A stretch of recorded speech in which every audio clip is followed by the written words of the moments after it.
बात करेंगे हिमाचल प्रदेश की राजधानी शिमला की, जहां पर इन दिनों गंभीर सफाई संकट से जनता जूझ रही है। क्लीन एंड ग्रीन शिमला की पहचान अब बदल चुकी है। ये बता दें कि शहर में जगह जगह कूड़े के ढेर लगे हुए हैं। टीवी स्क्रीन पर आप तस्वीरें देख सकते हैं। डोर टू डोर कूड़ा उठाने की व्यवस्था जो है वो ठप हो चुकी है। पर्यटन व सार्वजनिक स्थलों पर भी कूड़ा बिखरा हुआ है, लेकिन शिमला के 800 से ज्यादा सफाई कर्मचारी 7 दिन से हड़ताल पर हैं। शिमला नगर निगम और कर्मचारियों के बीच में तनातनी से अब टकराव की स्थिति उत्पन्न हो चुकी है। एक और कर्मचारी 10% बढ़ोतरी बहाल किए जाने की मांग पर अड़े हुए हैं, तो दूसरी ओर डीसी शिमला ने इसेंशियल सर्विसेज मेंटेनेंस एक्ट यानी कि ESMA लगा रखा है। इसके बाद नगर निगम कमिश्नर ने बुधवार को 41 कर्मचारियों की सेवाएं समाप्त करने के आदेश जारी किए। जगह जगह फैली गंदगी से बीमारी फैलने का खतरा लगातार बढ़ता जा रहा है। आवारा कुत्तों और बंदरों से भी लोगों की सुरक्षा को लेकर चिंता बढ़ चुकी है। सफाई कर्मचारियों की मांगों को लेकर जारी विवाद और सेवाएं समाप्त किए जाने के बाद मामला और ज्यादा गरमाया। इसी मुद्दे पर बीजेपी ने प्रदेश सरकार और नगर निगम प्रशासन पर तीखा शब्दी वार किया। शिमला शहर में सफाई व्यवस्था पूरी तरह से चरमरा गई है। शहर के सभी कस्बे कूड़े के ढेर में तब्दील हो गए हैं, जिसके कारण वहां पर कुत्तों और बंदरों के जो हमले बच्चों पर और स्थानीय जनता पर होने का खतरा बढ़ गया है। वहीं पर शहर में बीमारियां फैलने का खतरा भी बढ़ गया है। लेकिन जो प्रदेश की सरकार है, उसने इतनी बड़ी समस्या होने के बावजूद भी 40 सहब कर्मचारियों को, सफाई कर्मचारियों को नौकरी से निलंबित कर दिया है, जो बहुत ही शर्मनाक है, बहुत ही निराशाजनक है। हम सहब कर्मचारी के हड़ताल में जब वो हड़ताल पे अभी भी चल रही है, जब चल रही थी आज से 18 तारीख को हम उनके बीच गए थे। हमने प्रयास किया था कि हम उनसे बातचीत करें, लेकिन वो बातचीत कहीं वहाँ पे किसी निष्कर्ष पे नहीं पहुँच पाई थी, रुक गई थी बातचीत। हमने तो रिक्वेस्ट की थी कि आप आ जाओ, आप काम पे आ जाओ, AGM करेंगे। AGM का भी 4 तारीख इसलिए डेट देनी पड़ी कि ड्यूरिंग पंचायत इलेक्शन, जब तक इलेक्शन कोड होता है तब तक हम AGM भी नहीं कर सकते थे।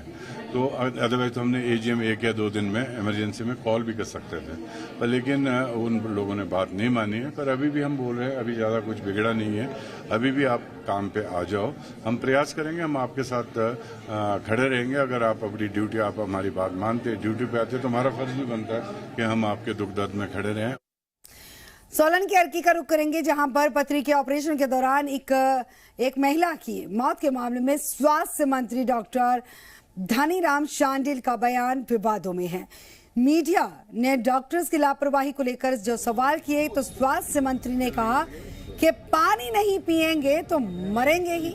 मंत्री के इसी बयान को लेकर अब कई सवाल उठ खड़े हुए हैं।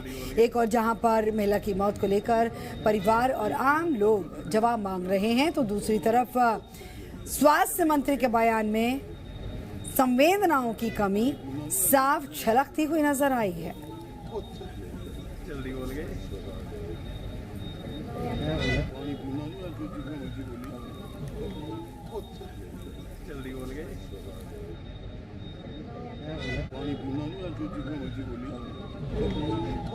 तो होनी है, पानी पीना नहीं, जो जितना मर्जी बोली। तो होनी है, पानी पीना नहीं, जो जितना मर्जी बोली।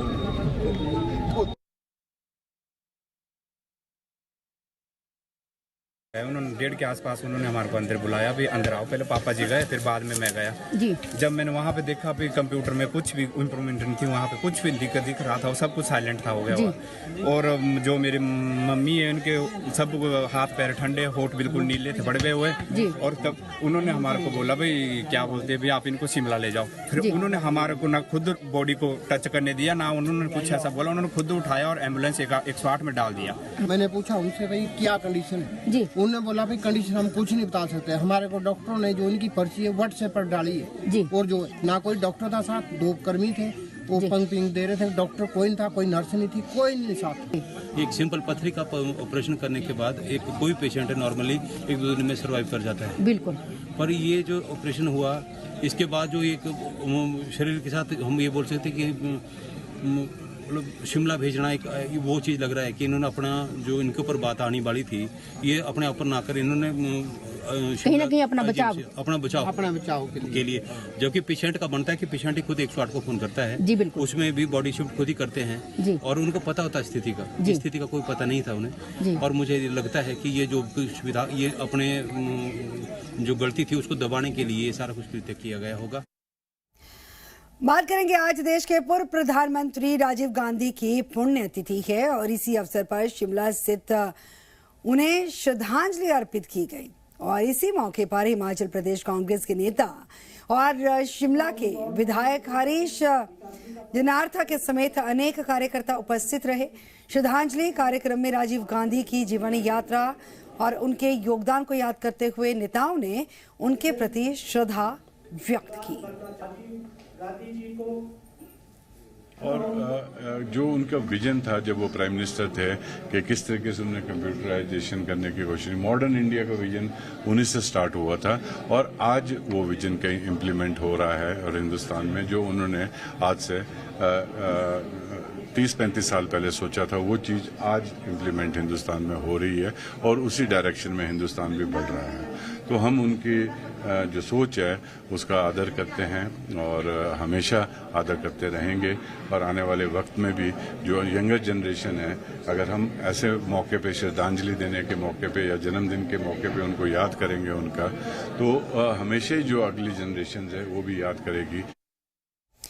उत्तराखंड और हिमाचल में उड़दंग मचाने वाले और छेड़छाड़ करने वाले मंचलों की जमकर पिटाई की गई। ऋषिकेश में लोगों ने मंचलों की गाड़ी को रोका और लोगों की जमकर कुटाई कर डाली। टीवी स्क्रीन पर चल रही तस्वीरें भले ही अलग अलग शहरों से आई हैं, पर मामला एक जैसा ही है। ऋषिकेश और शिमला दोनों जगहों पर मंचलों की पिटाई की गई, उन्हें कड़ा सबक सिखाया गया। ये तस्वीर उत्तराखंड के ऋषिकेश की है, जहां हरियाणा के पर्यटकों की लोगों ने जमकर धुनाई की।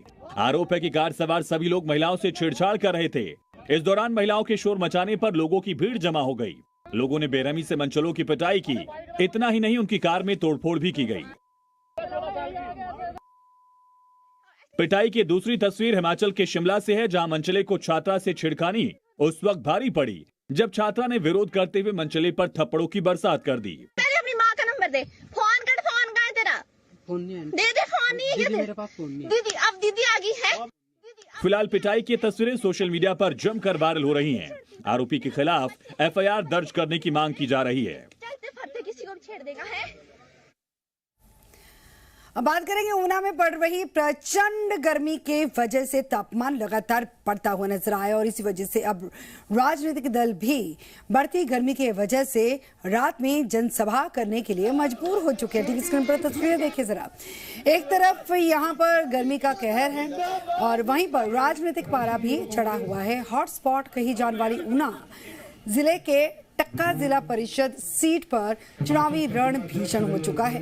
दोनों की राजनीतिक दलों से संबंधित दो प्रत्याशियों के चुनावी मैदान में होने की वजह से यहां पर कोई भी अनुमान लगा पाना ये संभव नहीं है। सभी कैंडिडेट्स अपना हर संभव दांव लगाते हुए नजर आए।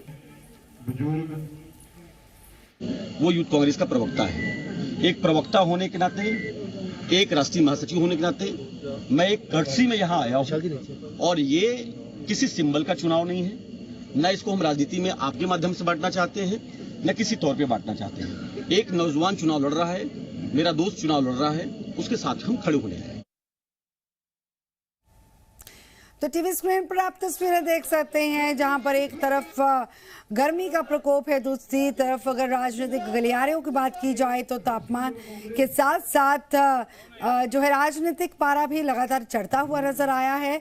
और लेकिन जनसभाएं करने का तरीका थोड़ा बदल दिया गया है। गर्मी के चलते अब दिन में नहीं रात में जनसभाएं हो रही हैं।